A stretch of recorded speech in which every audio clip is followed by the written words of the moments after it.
Yooyyaa ammallee yooyyaa dhaggeeffattoota raadiyoo BBC Afaan Oromoo sagantaan keenya Naayiroobii keenya irra dhufu jalqabu. Qophii galgal kana keessatti hiriiraan deeggarsa ministeera muummee Abiy Ahmed kan Oromiyaa keessa deemuu jiru dirqimoo fedhi. Numatu baay'ee fedha keenyaan xiiqiidhaan kana kan fakkaatan irratti deeggarsaa baay'ee uummanni gaafataa jira uummata kana maaliif kaamtanii jechuudhaan. Obbo Jawaarfaan lagannaa nyaataatiin guddoo laafanii jedhan. Hedduu dadhabanii jira hedduu garaa nama nyaatan akka malee. Dhuguma yoo taate immoo tana booda ni kufan wallahi har'aa'u nama shakkisiisa tana booda isaanuu ni kufan lafaa ka'uu hin danda'an. Baqattooti Eertiraa 20 kaampii Tigraay kee turte ees jirti iyyaafan. Oduu biraalee qabadee dhiyaadhaa an asli galgalooti nu dhiyaadhaa.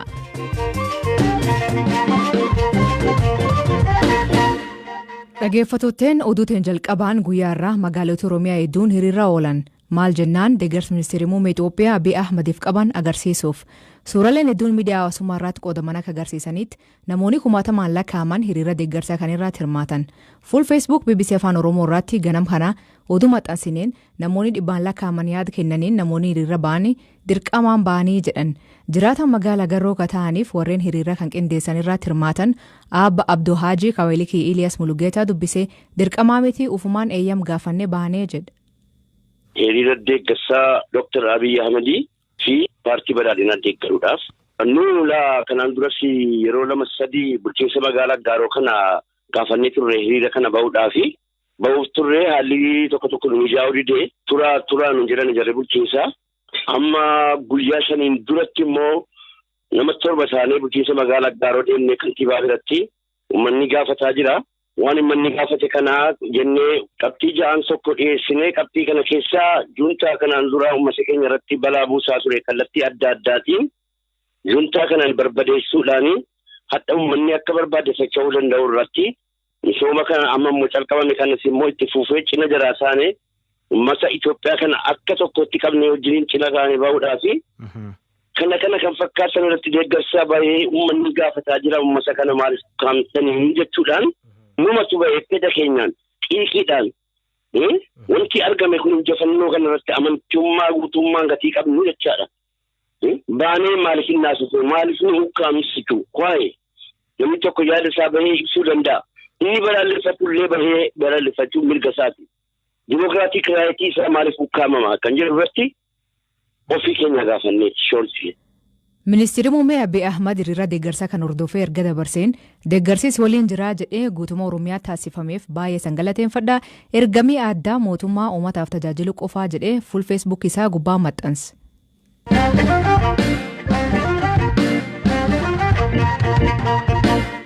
Mootummaa gamtoomaniitti dhaabbati baqattoota UNHCR baqattoota Eertiraa 20 ka kaampii Tigraay kee jiraachaa turte eessa akka jiran hin mirkaneeffannee jette dhaabbatichi ka kaampii 4 keessaa lamqoof daawwate baqattooti tun akka hamaa jiraachuu dubbata namoota dhabaman kana odeeffannoo qabdu jennee dubbii hima UNHCR Chris Melza gaafan.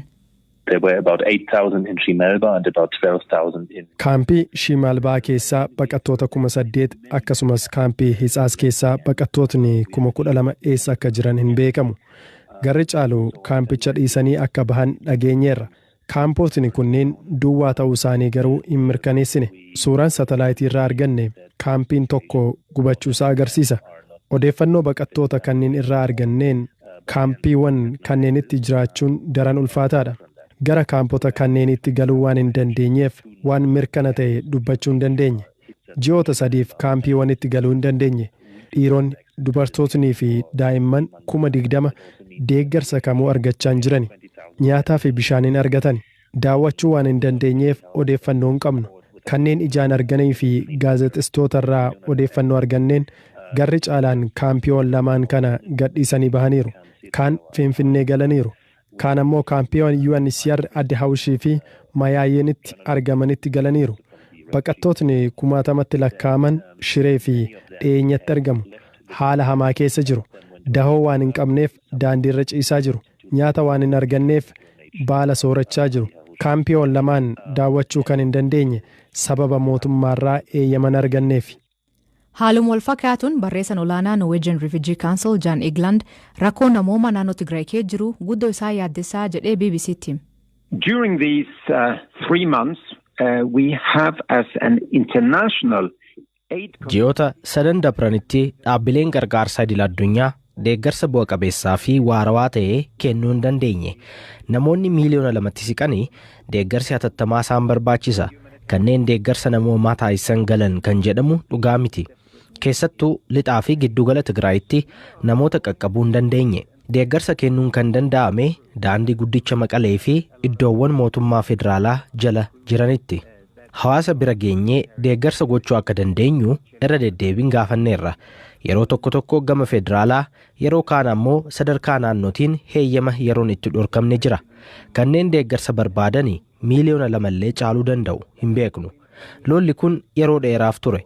Naannichi bakka hiyyummaan itti babal'atee fi deeggarsa kan barbaadudha. Dhimuma kanaan wal qabatee dubbii himaa ministeera dhimma alaa Ambaasaadar Diinaa Muuftiin magaalota gurguddoo naannoo Tigraay dhaabbilee deeggarsa namoomaaf banaa jedha. Gambiraatiin baqattoota Eertiraa 20 eesbuutiin isaanii dhabaman sababa rakkoo naannicha keessatti uumamee baqatanii magaalota seenuu isaanii himan. Yeroo ammaa tokko deebi'aa jiru haa ta'u malee deebi'uuf wabii nageenya barbaadu jirraa jedha.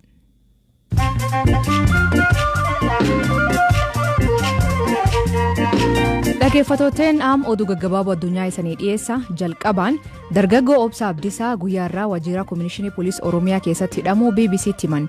Abdiisaan kan jecha Hacaaluu Hundeessaa hordofee jijaaf manidhaa ture 7 dabr gadhiisan irra deebi'anii waan hidhaniif agammaa hin baramne. Paartiileen mormitoota 3 waraana Tigraay keessa deemaa tureen namni 50 olii jeefamee jetti. Paartiileen Tigraay tuni agammaa jeequmsi deemuu jira ka jettu mootummaan Itoophiyaa beelana mijeessuu jira jetti. Eegii waraanii naannichaa sadaasa waggaa dabree eegalee lakkoofsi nama jeefamee hin mirkanoofne. Gumiin manmaree musliimoota Biriteen yeroo jalqabaaf hooggantuu dubartii filatte. Dubartii yeroo jalqabaaf bakka itti gaafatama guddaa kanaatti filamtee Zaara Muhammed jedhamte. Zaara Muhammed barreessituu olaantuu ta'uun kabaja guddaa jetti.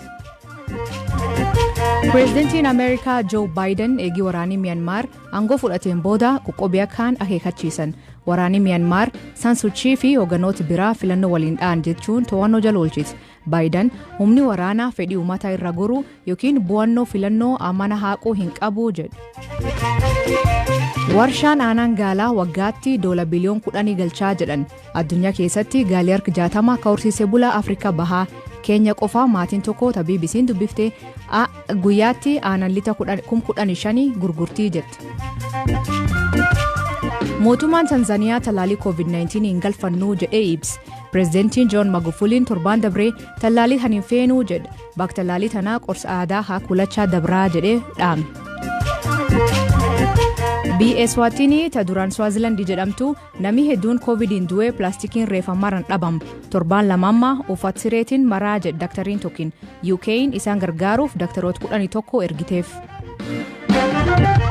Giiniin akkamii miseensonni mormitoota 4 mana hidhaatti du'anii qorachuu qabdii jedha Amnesty International. Jarri kun hiriira referendamii waggaa dabre keessa qabanii miseensota paartii mormitoota. Amnestiin amma warri mana hidhaa tureelleen gadhiifamuu qabaa jetti.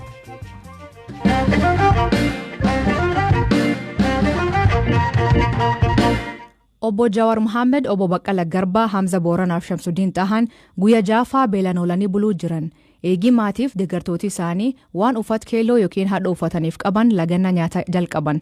Am laafanii akkama jiranii ka jettu obboleettiin Obbo Jawaar Raabiyaa Siraaj yaaddoofnee jirraa jetti.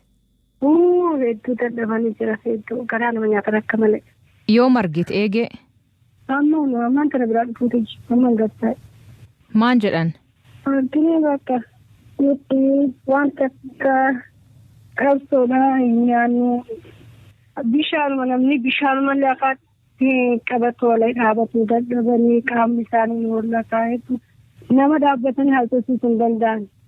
Hedduu dadhabanii jiran hedduu guyyaa jaaffaa kana bishaan mallee duwwaati maal jettaan. Ani jumaan ulaaluu dadhabee boo'ee biraa gala. Obduuban jennu har'as boorus yoo nyaannu nuti qabsoodhaan inni duunaa jamaqa ijoollee Oromoo meeqaa kamtu didu'anii itti dhumanii wareegamanii diinni isaanii dhangala'ee har'a diinni nurratti feeciluuf deemtee nuti immoo kana dhaabbannee arguu manni aduun wayyaa jiran. Ambilaansii faatti cicha ejjaa jedhan filaa man hidhaa kan atmaan agarte.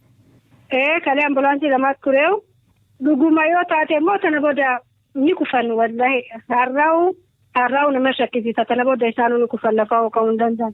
Bikki akkatti muka qabatanii dhaabatanii hanguma sanuu uummanni waan deemaa jiruuf kabajaa gabbaanii maxxansanii galatooma jechuumaaf gabbaan malee waan takka kana booda gabbaanii lamanii dubbisanii beekumsanis hin dubbisanii bara galatooma qofa. Namaan dubbachuu hin danda'an jechuun. Dubbachuu hin danda'an keessattuu jeena irra dadhabee jira. Ni dhukkuballeedha. Ni dhukkuba miila fuudhuu dadhabeen boo'itiin biraatee maal bakka nama ofii murteessee maal jettaa.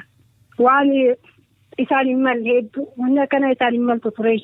Kuma bakka qabsoodha. Qabsoo irratti jajjabeessaa malee amma nyaata jettanii yookaan dhuftanii asitti hin boo'inaa jira. Uummanni jabee boo'aa nutti hin boo'inaa.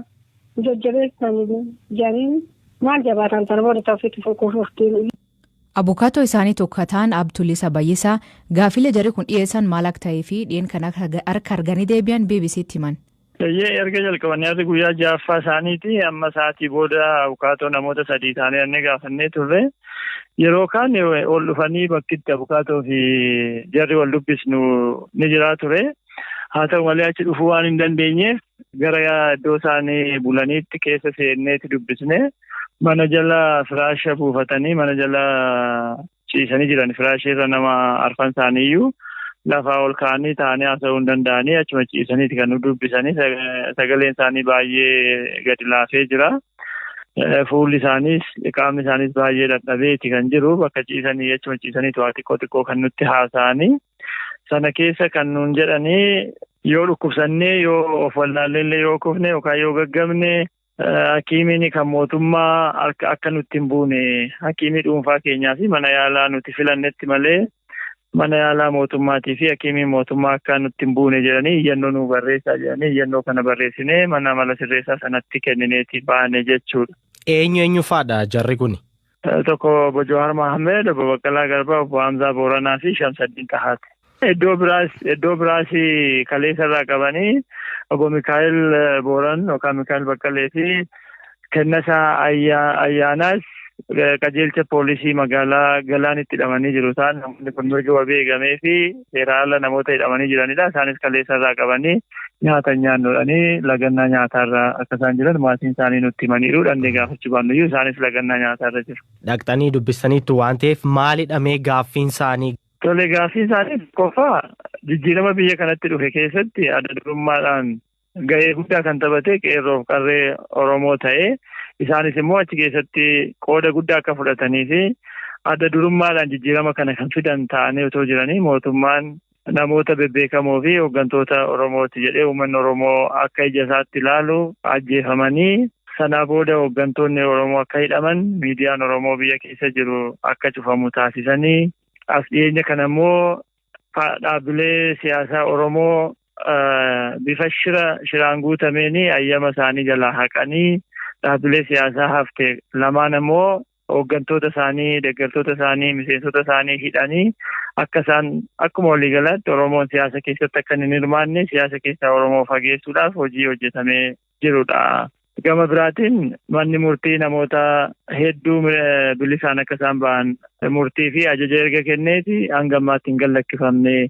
Kanaafiyyuu nuti mana amala sirreessaa yookaan mana hidhaa keessa jirra. Isa kana mormuu kan dandeenyu carraa nuti qabnu tokkittiin mormii karaa nagaa taasifamu kana lagannaa nyaataa taasisuudhaan waan ta'eef kana murteeffanneet itti gallee kan jedhudha. Obbo Tuulin dabalanii gaafileen jarri kun kaasan keessaa kanneen seeraan wal qabatan murtii dhiyeessuu isaanii dubbatan. Dhaggeeffattootteen sagantaan keenya galgal kanaa ganumaa mammaansii keenya irraa ka harree hin qabneetu gaangee namatti uffataa jedha. Mammaansii kanaan wal fakkaatu kan fa'a deebii Facebook jalaa kennadhaa nu eeggatanii nu dhaggeeffachuu keessaniif hedduu isin ulfeeffannaa. Sagantaa kan qopheesse Elias Mulugeetaa gam teknikaatiin Deevis Masaaru kan isiniif dhiyeessan Aslii Galgalooti yoo waaqi jedha boorsaatti akkana walitti deebinaa nagaa waaqa kee bulaa oraa bulaa deebanaa hangafamaan dhan bulaa.